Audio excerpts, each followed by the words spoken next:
Hallo miteinander, I'm Gish86 and this is Touhou Koukishin. Last time we learned powerful new abilities and nearly doubled our item drop rate thanks to the pilfering knife. While there's no guarantee that we won't fall victim to bad luck, we may just receive twice as much junk, it still greatly improves our odds. Just a mere minute later, we already found something valuable in the form of the Heliodor Venus, which we equipped immediately. I promised last video I would talk about that accessory. It is better than the Pluto Spinel in all categories but criticals. Most notably, it brings our skill points up a little again. When it comes to fueling our techniques, we're still not as bottomless as we once were when we used the Scarlet Heart Diamond, but that is just something we will have to accept. It's not reason enough to be holding onto an otherwise outdated item just for that, in my opinion at least. Never thought I would say a negative word about the Scarlet Heart Diamond, but times change, new becomes old. Also new to us is the Mystery Material. This is the fourth and final item in the game without any stats on it, meant only to be traded in at Korindo. Possibly due to its rare and mysterious nature, it goes for 40,000 coins. Yup, Renosuke pays twice as much for it as he does for his beloved anime girl figurines. The anime girl figurines that unhealthily conservative people will call you a weirdo for having. Unless you are in fact a little girl, then they'll just assume it's the newest Barbie doll. Once again, we have to struggle with a wormhole gem. Just as a reminder, jumping does not help. It only makes the pull even stronger. All in all, however, we did alright in cleaning up that room. Let us return once more to the Mystery Material.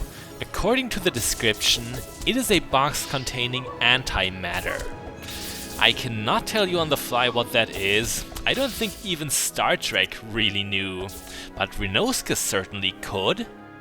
As many of you must know, every character in the Touhou-verse has their own unique inborn ability. And in Renosuke's case, it is knowing the name and purpose of an object, not how to operate it, however. I wonder if we should even sell it to him. He might fiddle with it and accidentally vaporize all of Gensokyo. At least his ability explains why he would pay such a horrendous sum for something so undefinable.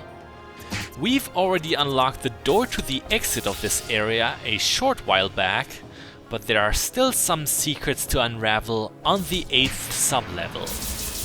It's not really a secret, but something special is nearby. Remember this one well, because you cannot, I repeat, you simply cannot forgive yourself for not going to the western edge of the map and forfeiting a whole 3 treasure chests.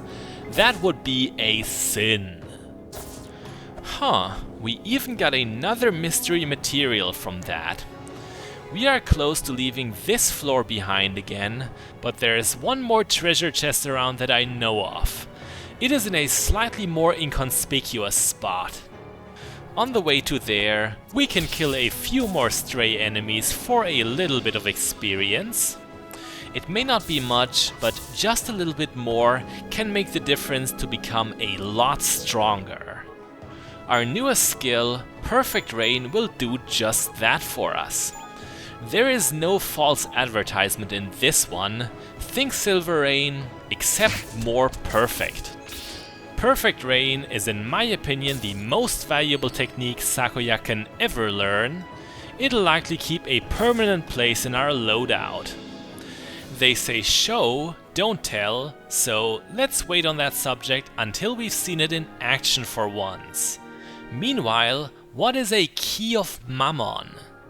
It is an accessory that can be found even before the post-game. We actually already had one I got off screen. The Key of Mammon greatly reduces all stats except item drop rate, which it boosts massively. Sakuya actually comments on entering the 9th sublevel. This might mean something of significance. Maybe something interesting will happen on this floor, or perhaps soon afterwards. Anyway, the Key of Mammon greatly weakens and endangers oneself, all in the name of greed, for the chance of getting lots of prizes. In theory, that could be a good offer. After all, the pilfering knife does something similar. Unfortunately, the dimensions of the Key of Mammon's trade-off aren't nearly as fair. Ouch!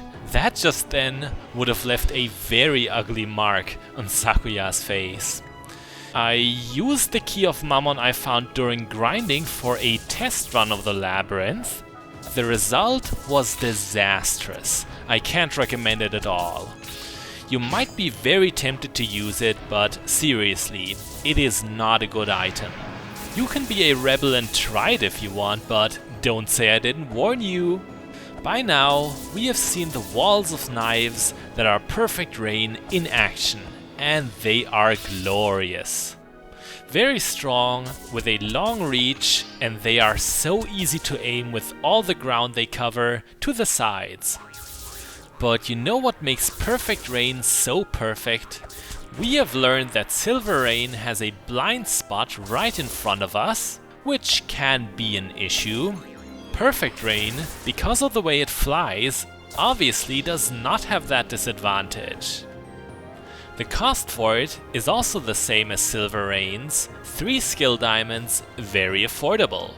A big mistake you can do in Touhou Koukishin is assuming that the most expensive skills are always the best. Not necessarily. I think so much was made clear by our past choices. Instead, use whatever feels best to you. Experiment. Over here is another closed door, only there to waste our time. But can you really say that? I don't think you can. The large doors were something else the Labyrinth first introduced. You just hold down the attack button until the gauge is full, and they will open. They weren't all that noteworthy until now, but you know what? Those doors are genius. No, seriously, they really are. You see, there is a flaw that Touhou Koukishin has. Speedrunners can simply bypass all the enemies who will be too slow to follow, making the game look somewhat silly. The Labyrinth doors are a simple solution to this. Obviously, they will bar your way, and all the enemies that you've ignored and left alive will attack you during the opening process. If you think tanking the hits to save time is an option, it is not. Getting damaged will disrupt said opening process. Maybe it is disturbing you during lockpicking. In my headcanon, I really like to think that Sakuya is lockpicking the Labyrinth doors. She could be. After all, she is a sticky-fingered thief right now. It's kind of remarkable that wormhole gems can affect you during your spell cards. I don't think anything else in the game can. That time then, it actually helped us out a little. Anyway, speedrunners could claim that Ankakespa are killjoys for making them stand and fight. That is somewhat true, but I think what they did was very clever. It shows that Ankakespa informed themselves of how people played their game, and they noticed that some of the methods feel a little bit unintended.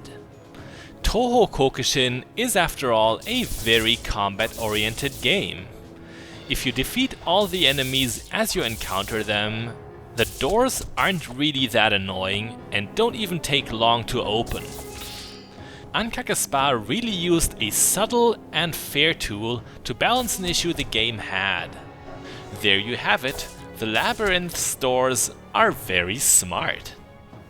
Can't believe I'm complimenting freaking doors now, but that's how it is. This simple iron treasure chest was the last thing we were looking for. Now it is time to move forward once again. This whole door thing sparked an idea for some life advice in me. If someone calls you dumb as a doorknob, you can retort that the Labyrinth's doors are very smart, and so are probably their doorknobs. They will look at you like you are insane and slowly walk away, so on second thought, better just forget that advice.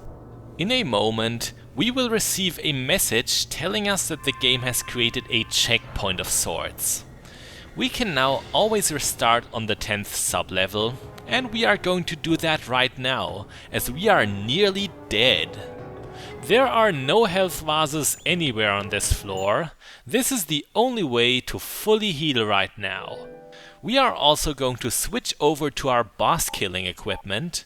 As always, the details for it are in the threads. With over 3000 hit points, we can now throw ourselves into whatever lies ahead, and that is very trippy. We can see what has to be the cosmos. Makes absolutely zero sense, but I love it anyway. There also seems to be a dome of some kind, and a Hisotensoku with a very feminine paint job up ahead. Let's get a little closer and check them out. My thoughts exactly, Sakuya. Patchouli pops out of nowhere and scolds us for our nonsensical side questing. Apparently, our visit to the Labyrinth is chronologically set before the final stage and resolving the incident. Rather than giving us any more insight to her obscure scheming, Patchouli simply decides to fight us.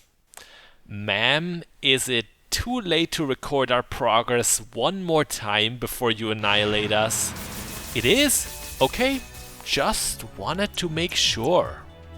It is not even so unlikely that she'll succeed in that. Patchouli is one of the hardest, arguably the hardest boss in the entire game. She'll constantly keep you under pressure with her long-range, widespread attacks, and that makes it extra difficult for you to close in on her.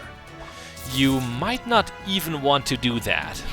So far, we are having a projectile duel with her, and for a good reason. Patchouli will barely ever be stun-locked by our attacks. Of course, she has special spell cards that are also not to be underestimated. Here's the first one. It is very similar to Suika's tiny army, except that all of its elements hurt pretty bad. And yes, it is also a pulling spell card. If you do get a melee combo going on Patchouli, she often won't care and simply continue blasting lasers and rocks, then point blank directly in your face. And that's nasty. Her next spell card makes the most noise, but isn't too terrible overall. There are only very few attacks after which Patchouli can be safely countered. This was one of them. Another one I know of is when she scatters out a lot of stone spikes. For everything else, I say keep your distance. I like to handle our shut-in magician in a similar way as Alice, by staying mostly defensive. Her third spell card becomes a lot more manageable once you've developed an eye for the whirlwinds. Their visual effect makes them tricky to spot at times. Sometimes when you're being too aggressive, Patchouli just blows you away through the arena. Annoying, but at least that deals no damage in itself. I wonder if her AI bugged out a little here. She usually doesn't try to flee into the arena walls like that. Her stupidity won't stop us from continuing to shoot her. It is amusing that dueling Patchouli from a distance works as well as it does. In Touhou 10.5, that is a horrible idea. Against an AI-controlled Patchouli of that game, it is best to just rush in and smack her all the time. There isn't much to the post-battle conversation, except that Patchouli seems concerned for our safety. She doesn't sound confident that we are cut out for whatever dangers lurk deeper in the labyrinth, but I'm pretty sure we'll prove her wrong. Yes, this is far from over. You didn't think the game would end on Patchouli, did you? Now what is this? A kitschy, eerie children's room. Wonder if that means anything. If it does, we're not going to find out today. The game once again allows us to always warp right back to here. That together with a victory over a boss, I couldn't think of a better place to take a break. I'm Gash86, this was Touhou Koukishin, and next time, gold is harder than steel, according to video games. Bis bald!